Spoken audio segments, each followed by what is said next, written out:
Saviez-vous que statistiquement, vous avez plus de chances de mourir écrasé par un moteur d'avion tombant directement du ciel dans votre chambre que de comprendre l'intégralité du scénario de ce film après un seul visionnage?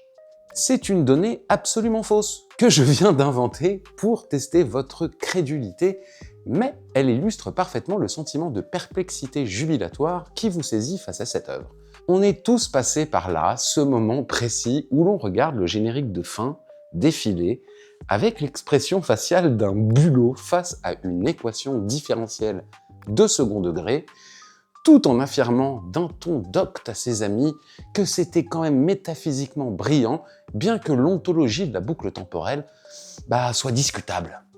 Aujourd'hui, j'ai regardé pour toi Donnie Darko. Et regarder Donnie Darko pour la première fois, à ne pas confondre avec Donnie Brasco, c'est comme essayer de monter un meuble Ikea dans le noir complet, avec une notice écrite en araméen ancien. On finit par obtenir quelque chose qui ressemble à une étagère, mais on n'est pas tout à fait sûr qu'elle ne va pas nous aspirer dans une autre dimension si on y pose un livre de poche. C'est l'expérience ultime du spectateur moderne qui veut souffrir un peu pour son art, tout en savourant une bande-son qui ferait pleurer de joie n'importe quel fan de New Wave en manque de synthétiseur. Nous sommes en 1988 dans une banlieue américaine du Maryland, si propre, si calme et si parfaitement tondue qu'elle en devient psychologiquement suspecte. Donnie est un adolescent brillant, certes, mais surtout lourdement perturbé, qui entretient une relation privilégiée avec un certain Frank. Jusque-là, on pourrait croire un drame adolescent classique sur la schizophrénie ou la rébellion lycéenne. Le hic, c'est que Frank n'est pas le capitaine de l'équipe de football, mais un lapin géant de 2 mètres de haut avec une tête de mort en guise de visage et une voix qui semble sortie d'un broyeur à métaux. Ce lapin charmant au demeurant annonce à Donnie que la fin du monde aura lieu dans exactement 28 jours, 6 heures, 42 minutes et 12 secondes. Peu après cette rencontre onirique, digne d'un cauchemar sous kétamine, un réacteur d'avion, dont personne ne sait d'où il vient puisqu'aucun avion n'a été signalé en perdition, s'écrase exactement dans la chambre de Donnie. Problème, Donnie n'y était pas, guidé à l'extérieur par son ami Léoporidé. Dès lors, le film nous entraîne dans une spirale labyrinthique où se mêlent somnambulisme aigu, théorie de voyage dans le temps, philosophie de comptoir mais de haut vol et dénonciation d'une secte de développement personnel dirigée par un type qui porte des joggings trop serrés. Le film dure 1 heure et 53 minutes dans sa version cinéma, la seule, la vraie, celle qui préserve le mystère sans vous assommer de schémas explicatifs dignes d'un manuel de montage de climatiseur. Ça, c'est la version Director's Cut.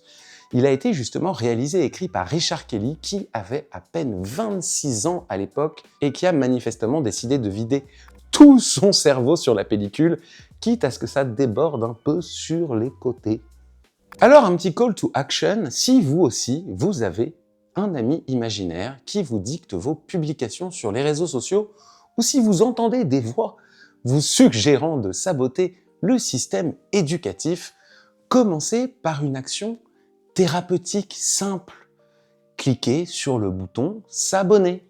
C'est nettement moins dangereux que de suivre un lapin dans un vortex temporel et ça flatte mon ego de manière exponentielle, ce qui est techniquement considéré comme une œuvre de charité publique. On compte sur vous.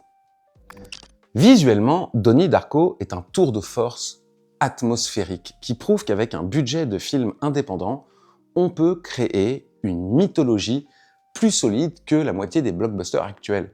Richard Kelly utilise une grammaire visuelle riche, presque boulimique. Il joue avec des ralentis et des accélérations qui ne sont pas là pour faire clip vidéo MTV ou pour frimer lors des festivals de films de voyage, mais pour traduire visuellement la distorsion de la perception du temps chez Donnie. La séquence d'introduction portée par The Killing Moon d'Echo and the Bunnymen est un modèle absolu de mise en scène. Un seul plan séquence ou presque, Kelly nous présente la géographie mentale et physique de la ville, la hiérarchie sociale, l'ennui provincial et cette menace invisible qui plane. La photographie d'un bleu acier profond, mélancolique, renforce cette impression de rêve éveillé. On est dans une esthétique qui emprunte autant à la peinture américaine qu'au surréalisme européen. Le travail sur le son est peut-être l'élément le plus sous-estimé. La voix de Frank est un murmure caverneux qui semble filtré par une dimension parallèle. Chaque bruitage, du moteur d'avion au bruit de l'école, est légèrement distordu pour nous maintenir dans un état d'inconfort permanent. C'est une esthétique indé du début des années 2000 qui n'a pas pris une seule ride, car elle ne cherchait pas à être moderne à tout prix, mais plutôt à capturer une émotion universelle, la peur de l'avenir et le sentiment d'être un étranger dans sa propre vie. Et puis parlons de Jake Gyllenhaal. C'est ici que tout le monde a découvert ce regard unique capable de passer de l'hébétude enfantine à la rage pure en un clignement de paupières. Il incarne avec une justesse effrayante l'archétype de l'anti-héros romantique. Celui qui est trop lucide, trop sensible, ou peut-être juste trop détraqué pour un monde qui érige l'hypocrisie en vertu cardinale. Sa performance est d'une intensité rare pour un acteur si jeune à l'époque. Face à lui, sa sœur, oui, la vraie, Maggie Gyllenhaal, apporte une authenticité organique aux scènes familiales. Leurs disputes à table sur le droit de vote ou la masturbation sont les moments les plus réels du film, créant un ancrage nécessaire avant que le fantastique, le romantique, l'onirique ne reprennent le dessus. On ne peut pas passer sous silence la présence savoureuse de Patrick Swayze en Jim Cunningham, un gourou de l'auto-assistance. C'est un rôle à contre-emploi total où il parodie son image de sexe symbole des années 80 pour devenir un prédateur moral abject. Il y a une certaine ironie à voir l'icône de Dirty Dancing expliquer à des adolescents qu'ils doivent choisir entre la peur et l'amour sur un graphique en carton-pâte. Chaque personnage secondaire, de la prof de littérature rebelle, Drew Barrymore, également productrice, qui a sauvé le film d'ailleurs du naufrage financier, à la mère désemparée, est traité avec une dignité et une épaisseur psychologique qui évite les clichés habituels du teen movie de base. Donnie Darko s'inscrit dans cette lignée de films qui explorent la face sombre et purulente des banlieues pavillonnaires américaines des années 80. Un thème cher à David Lynch, on y retrouve cette même idée explorée dans Blue Velvet, que sous le gazon tondu de frais et derrière les sourires de façade des ménagères se cachent des insectes grouillants, des perversions sordides et des secrets inavouables. On peut aussi y voir un écho lointain mais certain au film Harvey de Henry Koster en 1944 où James Stewart discute avec un lapin géant invisible, mais ici transposé dans une version cauchemardesque sous acide. C'est un film qui a défini le terme film culte pour la génération Y, un échec cuisant au box-office initial, sorti juste après les attentats du 11 septembre 2001. Un film centré sur un crash d'avion était commercialement suicidaire, mais qui a fini par trouver sa rédemption et sa vie éternelle dans les rayons des vidéoclubs et les discussions enflammées sur les premiers forums. Richard Kelly a par la suite tenté de réitérer l'exploit avec des projets encore plus baroques comme le très mal aimé mais fascinant Southland Tales, une fresque apocalyptique boursouflée mais géniale par moments, ou The Box, un thriller métaphysique plus contenu mais tout aussi étrange. Malheureusement, il semble que l'industrie n'ait jamais vraiment su quoi faire de ce réalisateur beaucoup trop ambitieux pour son propre bien.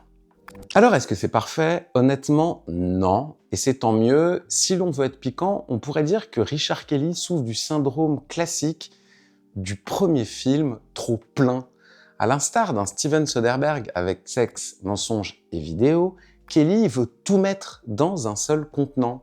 Critique sociale, métaphysique, religion, science-fiction, romance adolescente, théorie du complot.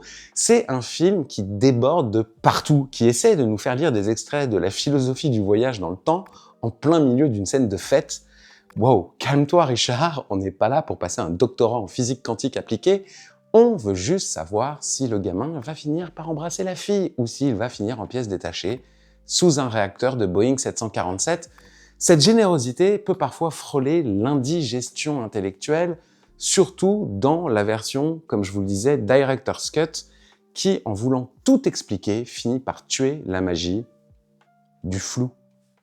Donnie Darko reste un chef-d'œuvre de mélancolie fantastique. C'est un film qui se ressent viscéralement plus qu'il ne se comprend logiquement, et c'est là sa plus grande force. C'est une œuvre qui capture l'essence de l'adolescence, ce moment où l'on se sent investi d'une mission cosmique alors qu'on n'arrive pas à ranger sa propre chambre. Si vous ne l'avez jamais vu, vous ratez l'occasion de vous sentir intelligemment perdu pendant 2 heures. Et si vous avez aimé, regardez aussi Under the Silver Lake de Robert Mitchell pour le côté enquête paranoïaque totale, les messages cachés dans la pop culture et le symbolisme ésotérique au cœur de Los Angeles, l'effet papillon, pour l'aspect tragique et inéluctable des conséquences du voyage dans le temps sur une jeunesse brisée. C'est un peu le cousin plus bourrin et moins poétique que Donnie.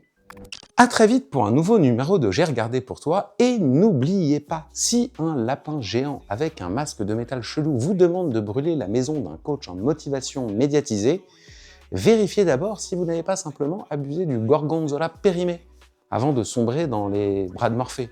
La fin du monde attendra bien le petit déjeuner.